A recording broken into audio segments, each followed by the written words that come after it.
Very good, very smooth, effortless transition here by your friends. By your friends. At Taun Can't Play. As per usual, I am the... The slackety back asshole. Slackety back. Slackety sack, stump dog back. Preston Black. The loafer legend. And sitting on my right, 178 pounds of pure glistening, I'm really packing it on. Gold-plated muscle. Cool. That's probably where the extra weight's coming from. Yeah. Is my friend and yours, Taun Mitchell. Hola, ¿cómo estás? Welcome. To a new era of entertainments. Fuck Let's Plays. Whoa. Fuck no commentary playthroughs. This is something else. This is an ARG. So you're gonna want to pay attention to the clues that we're gonna drop throughout this Let's Play. And you'll have first access to what comes next. You're gonna have to be an astute listener if you want to catch the hints, because they're gonna be peppered in throughout the series. So you're gonna want to take notes, really keep up with what we're doing. Oh, speaking of which, 13, 8, 12. Red, clover. Anyways, so welcome to the only show on the internet that matters. It's Taun Can't Play. We're driving gently. We're having a nice Sunday drive through Zombie Utopia. There's a really weird section that, like, I get to look around and see what's going on, but I also can't see what the fuck's going on at any given second. Like, reminds me of that part of at the beginning of Last of Us where you get to move around in the backseat of the car. Oh, yeah. But, like...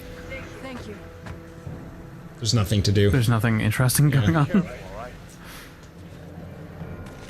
Is someone playing as Leon? Why does he keep fucking aiming a gun at me?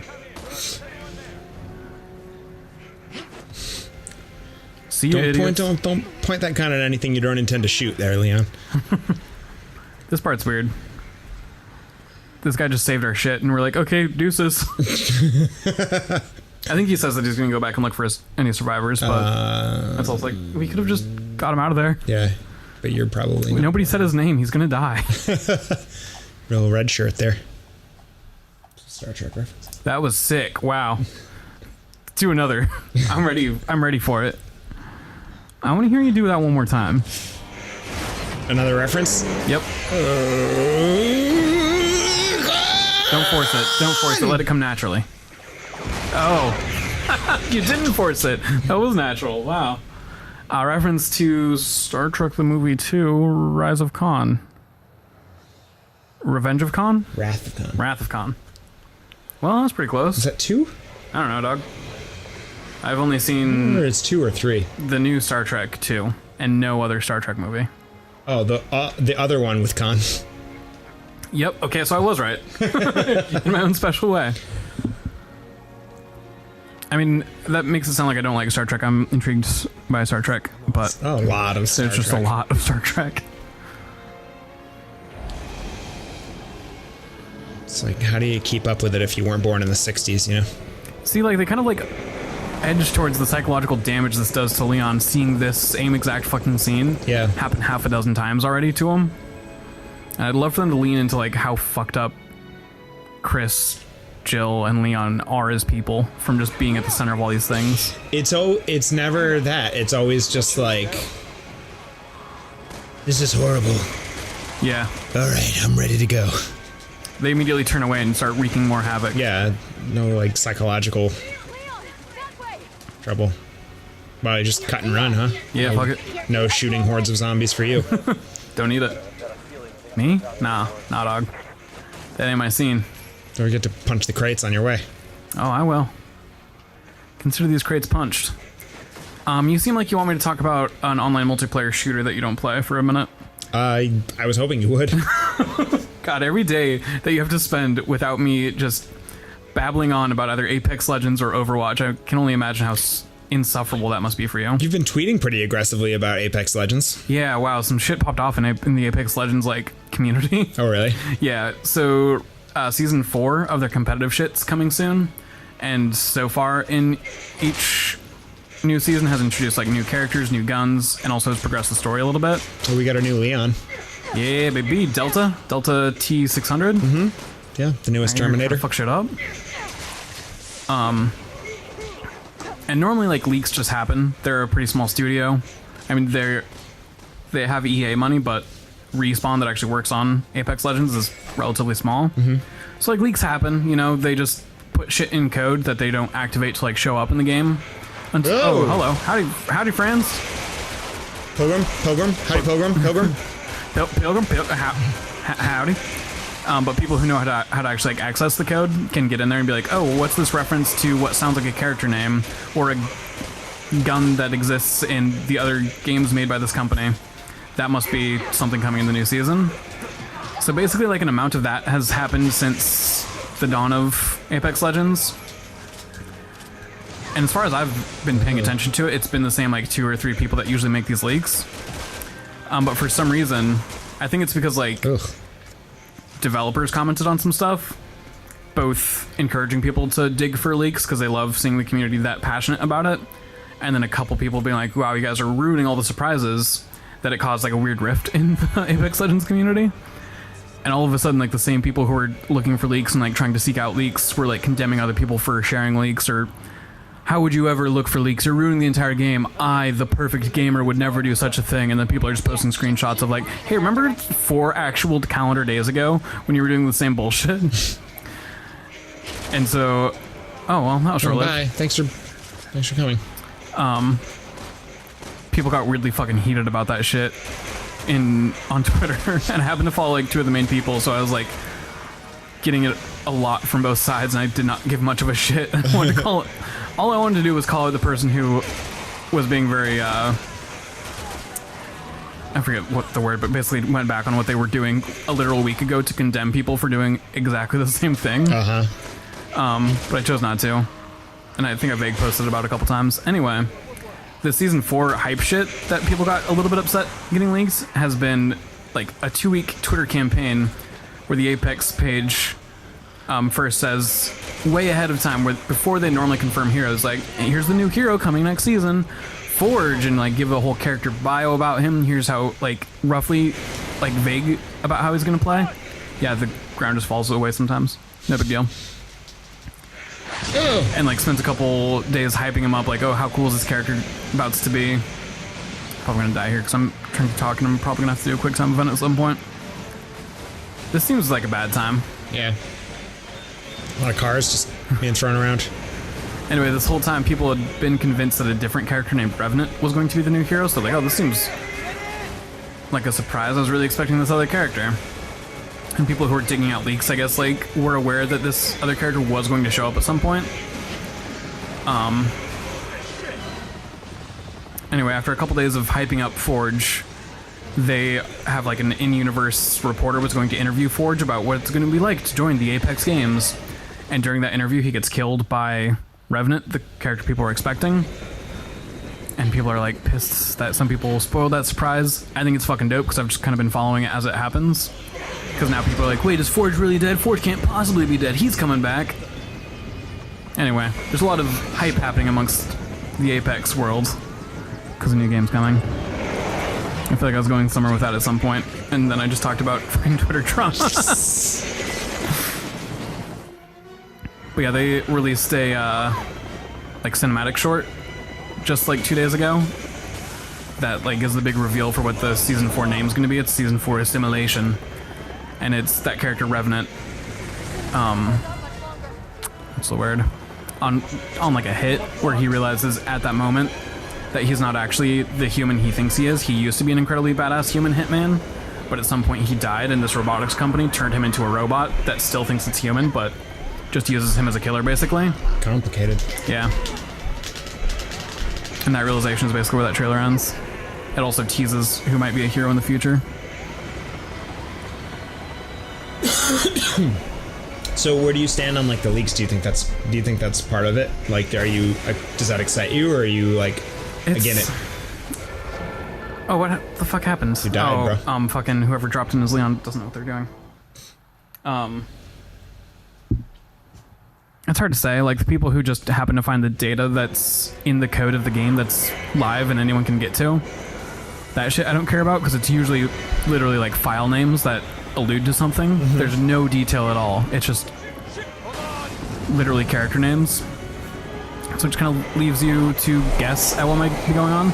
And that I like, because it gets people talking about lore shit, and they're like, oh, that's interesting. During Season 2, this other character name showed up in the files. I wonder if they're going to show up. So that part I enjoy. The part where I understand that people feel it went too far was someone caught a screenshot of the interview that happened where Forge gets killed. That shows Revenant killing Forge at the time when everyone thought Forge was supposed to be the next hero. This has been a long cutscene. Sorry, I also got a little burpy all of a sudden. Oh, hey, there's the party. So that part, I like understand people getting annoyed by. That's something I normally wouldn't have found, but because people were sharing it because they were upset about it happening, I ended up seeing it. So that part I thought was a little not baller, because that's the shit that does. God fucking damn this fucking Leon character. That's the part that was supposed to be like a narrative surprise.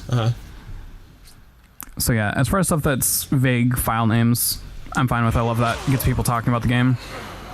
However, someone managed to find this clip from this video 2 or 3 days ahead of time. That kind of sucks. But I do not fucking vibe with the people who were sharing any and all leaks, and then as soon as, I don't know, they're not getting attention for making leaks because so many people are making leaks, they're condemning people for making leaks, and that's their new angle. That's shitty. It's a lot of people doing it for online clout, which is what I don't give a shit about. Yeah. And then they get, like, pissy when someone else does it. Yeah, exactly. Yeah, that's dumb. I don't like that. Or this one dude's getting, like, pissy because he got called out for doing it for clout. He's like, oh, you think this is all for clout? No, this is who I am. I love this game. It's my identity is doing this for clout. Yeah. My identity is online clout. How dare you take that away from me?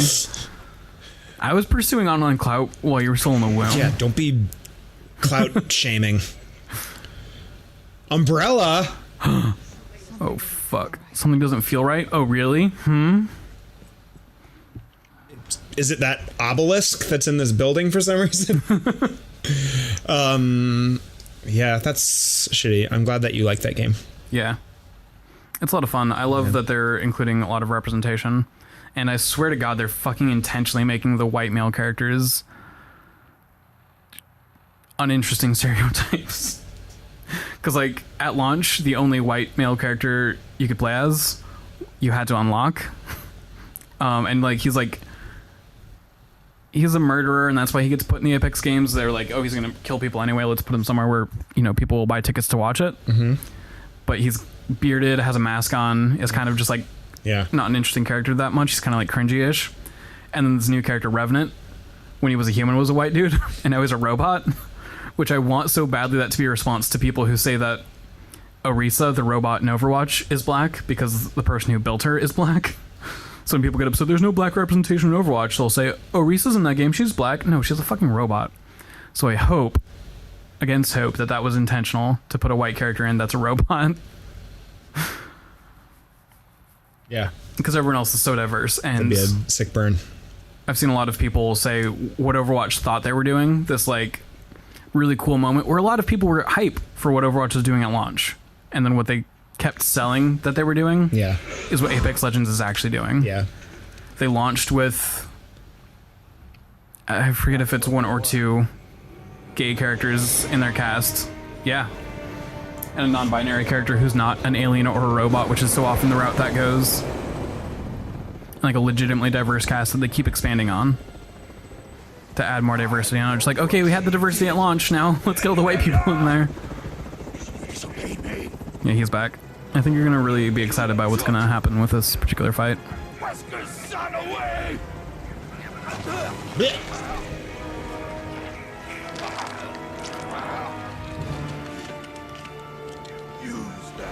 Do you want to talk about that delightful Final Fantasy VII trailer? Holy shit. Final Fantasy Remake is for the bisexuals.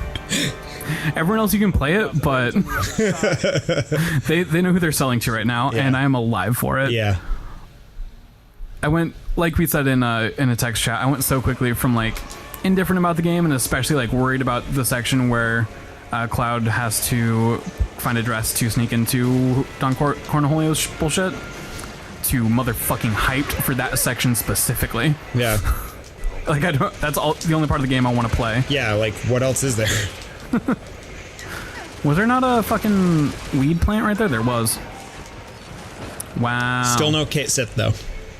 Yeah, but we should see them based on how much of the story is going to be covered. Is that right? I don't know. I'm still hearing conflicting things, even though the game is, I mean, approaching its. By the way, he's a T-Rex now. Its most recent. I thought you should know. Yeah. I kind of noticed that he was very big, but I didn't notice the T-Rex aspect. That's kind of interesting. There's a lot of like bio matter there that I don't really understand where it came from. Yeah. But I digress. Yeah, so we're getting really close to what was the most recent release date. I don't think they have. I just got it. I don't think since they delayed it again that they have said when it's going to come out again. But didn't they say April? I thought it just got pushed back a month. Oh yeah, I guess that's true. In any event, but for a long time I had been hearing it's going to just be in 2 parts. There's debate on whether it was going to be released in episodes, and then I heard that it was going to be in 2 parts. Now I'm still hearing commentators saying that it's going to be released in episodes. So I don't know. Yeah. The most recent because initially the the game itself said part 1, right? I don't remember that. I never saw I thought that was the first concept art for the cover or something. I never saw marketing that indicated either way. Okay. I've only heard what people have said. But except for people just having offhanded comments about how it's going to be released in episodes. But not really sharing a source. Yeah. The last thing that I heard that was remotely conclusive was that it was going to be released in 2 parts. Part 1 was going to be Midgar, and then part 2 was going to be everything else. Okay. And that both parts were going to be equal in scope. Midgar is going to be huge and fully explorable, not very linear like it is in the original game. And basically you get, there's a big eyeball in there. The driver from earlier is here too. Oh, the one that you were talking about leaving for dead? Yeah. That's cool. Nice for them to show up. Also, not sure if you missed it, but Ada Wong's the one in the helicopter. I did catch that, yeah. She was presumed dead, and now she's back and driving a helicopter, and everyone's like, what is going on there? But you don't get to find out until later. This whole chapter as Ada Wong is great, because you're just flying around the city where all of this bullshit's going down, but you're in the helicopter, so it doesn't really affect you that much. That's dope. Except for one time where you fight other helicopters, and that part sucks. But yeah, it's getting pretty close to launch for it to be unclear if it's multiple games. Yeah. Kind of sus. But anyway, yeah, so... Why does this cat keep joining them leaving? But the only characters that have not yet been revealed are characters that don't come into the story until after you leave Midgar. Okay.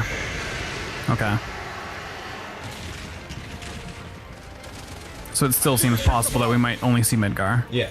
Okay. Have you specifically looked up an answer to that question? No. Okay. No, and I don't really care. Right. I want to know just for my own benefit. I'd love for them to release whatever 2, 3 parts. I don't give a shit how many parts, but year after year. So it's all dropping pretty quickly. I don't want to have to wait 3 years for Final Fantasy VII Part 2 on the PS5. Yeah. You know? Oh yeah, one of my friends on Facebook shared it, and then another friend was like, "Oh, this is going to be the game that makes me finally buy a PS4." And I responded, I was like, "You might have to get a PS5 to play the second part." Right. Which I think would be really unfair of them. But that's probably how it's going to work out. Yeah. They're going to continue to support PS4 Surely. I mean, PS5 isn't going to release until late in the year. So presumably, like, for another year or so. It's not going to be like that big of a jump in fidelity. And it's going to be backwards compatible. Has that been confirmed? I don't know. I've seen it stated. I've seen lots of rumors about it, but I haven't seen, like, Sony confirm it yet. I guess I hadn't read into it. That's just what I heard. Like...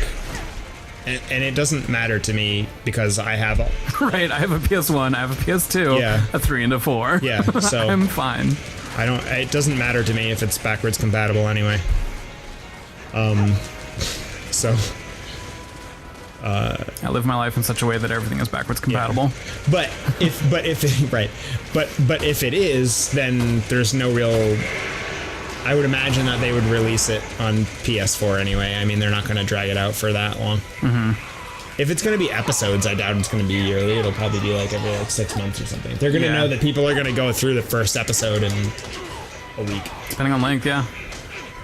It also, it scares me. If it sucks, I'm going to be mad that we just didn't get we're talking about a game that's a long-ass series while we play a different game that's a long-ass series. I'm gonna be disappointed if it sucks and we just didn't get Final Fantasy 16 to get this instead. I don't think it's gonna suck. It seems like it's gonna be really interesting, but yeah, I don't think it's gonna suck at all. I think it's gonna be great. I don't want to not get Final Fantasy 16 for 5 years because they're busy with some other shit. So I mean, sometimes there's big gaps. Yeah, you know, when they do other stuff. I'd love for them to explore more sequels too.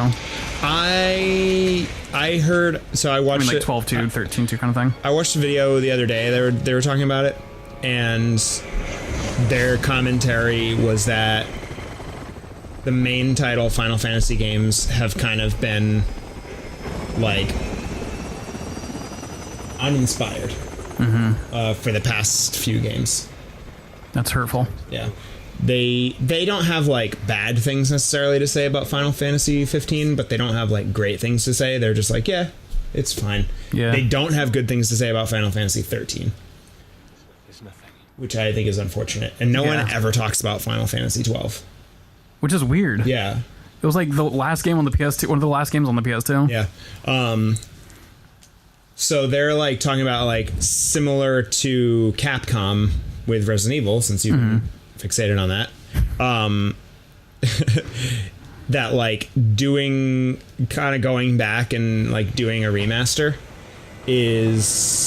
might be good for kind of like trying some stuff and like flexing some creative muscles. Okay. In a way that like when they do go back to Final Fantasy 16, they'll be like, it'll be that much better for we're refreshed. We've got like we figured out some systems that we can utilize. You know what I mean? Like rather than like, I don't know. Sometimes they make changes for change's sake and it doesn't like pan out. I mean, I haven't played 15. I've not heard bad things about Final Fantasy 15. I've heard good things and I've heard neutral things. But I've never heard anyone like pull their hair out about how much they love Final Fantasy 15. Well, that game except for you. How much I love it? Yeah. I mean, I think the combat could be a little bit tighter. There are obviously things I could nitpick. I actually kind of want to replay it because now that I've been thinking more about it, I way more remember like the side shit that happened in that game than the main campaign. I think that and I really want to play all the DLC.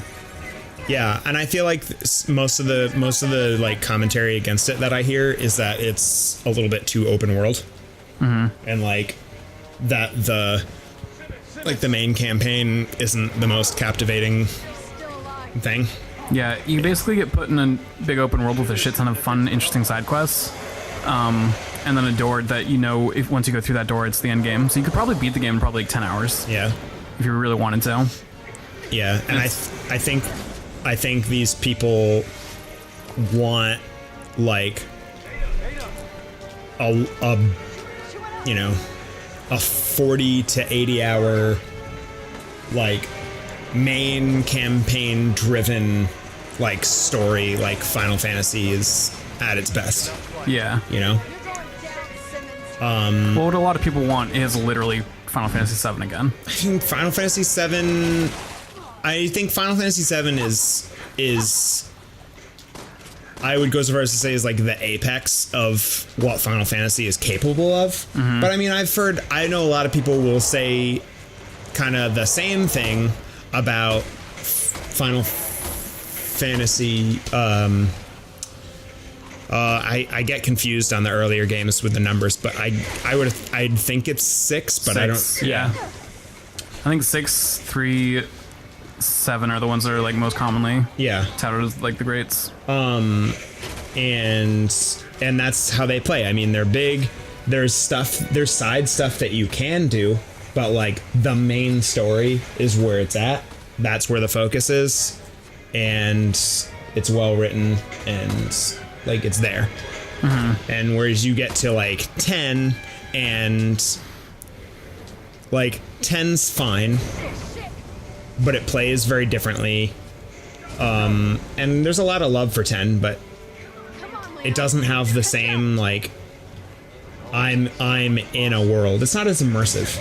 Okay. You know what I mean? Because you're sort of like, you don't have a world map.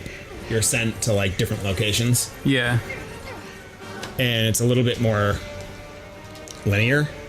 It's similar to 13. A lot of it is just like going down a hallway. And so it's the first fucking 8 hours of Final Fantasy VII. Yeah. Yeah. Huh. But like it's sort of by design, you know, like you're in a city, you're doing missions, and then the world opens up. You know, like. But and Final Fantasy has sort of always been like that, where like, yeah, there are linear RPGs, but they don't feel like you're in a hallway. Yeah. And I think Final Fantasy VII does a good job of like starting off like that, but then dumping you into a world. And even though you have a set path that you have to follow, you're like, you feel like you're kind of free to roam around a little bit. Yeah. And it slowly opens up more and more as you play it. And it feels like they've kind of moved away from that. Even like 13 doesn't really open up until the last chapter of the game. Well, 9's fucking on rails the first half. I don't think I'm yet to the point where it opens up. I could be wrong. I just got to the point where it opens up. I mean, like halfway through, you kind of get like the ability to travel around the world a little bit.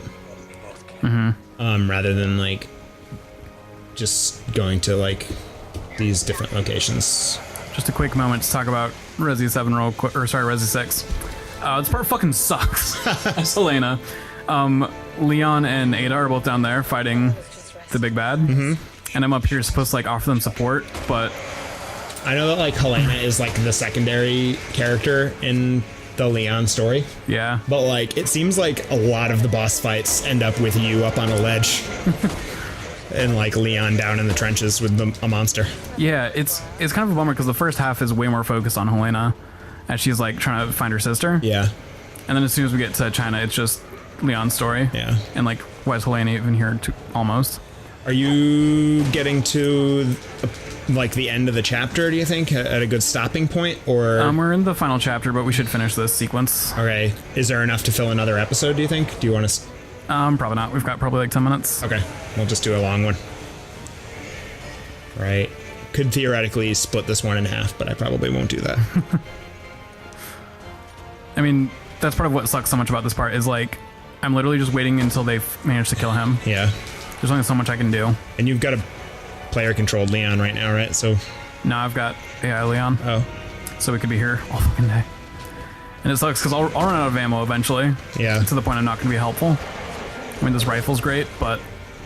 And zombies drop down a couple times to give me ammo, but they stop after a while.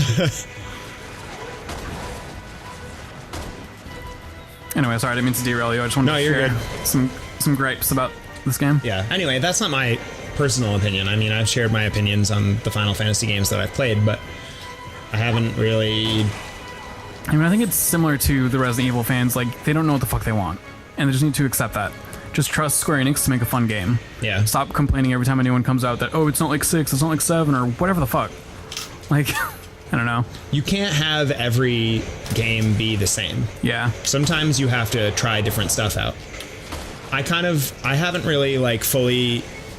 I haven't invested any time in Final Fantasy 12. I played it for a few hours. I kind of was intrigued by the idea that you start off as just kind of like doing side quests and odd jobs. Yeah.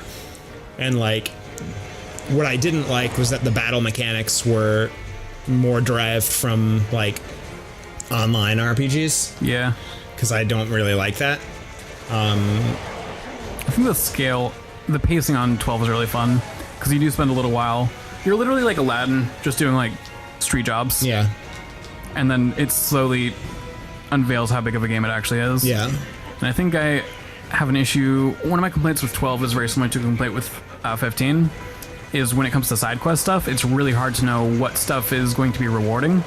Like what stuff's going to be a fun, interesting story. What stuff's going to actually like upgrade my weapons, and what stuff is just like, I'm gonna spend 20 minutes on this quest, get to the end, and wonder why the fuck I did that. Yeah. I also love the characters on 12, but similar to I normally fall off of Final Fantasy games when it opens up, because that's in RPGs in general, because that's when I realize like, oh shit, I've been building my characters wrong, or I need to go do all these like secret missions. I don't know where they're fighting. I think it's over here. But it's normally when I fall off because I realize like, oh shit, I needed to be playing the first half of this so differently. Yeah. To make sure I'm prepared to move on. And I don't love that.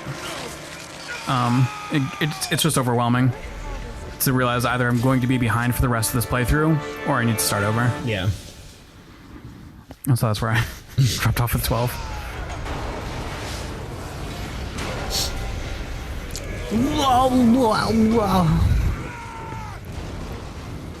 Moral of the story: make more Resident Evil 6 games. I would like to see like a more, like, I appreciate that, like, I don't know, Final Fantasy 15 came at a time where everyone wanted to do an open world game.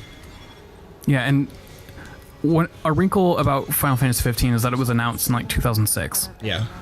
And so it spent like 10 years getting developed. And when you play the game, it kind of feels like a game that people kind of chipped away at for 10 years. Yeah. Because there's a lot of ideas that are half-baked.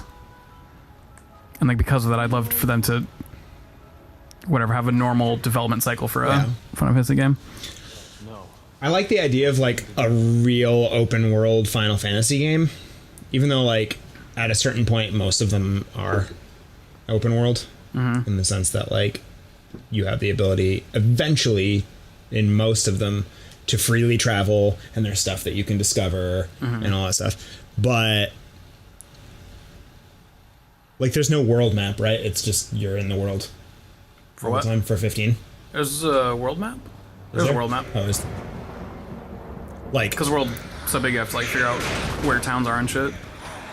No, but I mean, when I say a world map, it's not like you're in a dungeon versus you're on the world map and it's like different.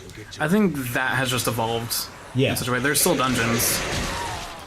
Right, but like it's not like a separate experience. Like in Final Fantasy games, usually it's like your sprite is in a dungeon, and when it leaves the dungeon, like the world is scaled up so that your avatar takes up a space and like. Yeah, I guess not like that, but I don't think any games do that anymore. Yeah. We've evolved past that. Yeah. I mean, like dungeons are still self-contained, narrated stories. It's not like you're just wandering around and all of a sudden action happens. Right. But yeah, the open world is actually filled with stuff instead of being like that where you're just a sprite wandering past. Like there's random encounters, but you have to like enter it into environments to like go into a different visual sequence. This would be a great time to end the episode of BT Dubs. Oh, okay. That's great. Well, we'll do that then. Everyone likes you and you have friends. Goodbye.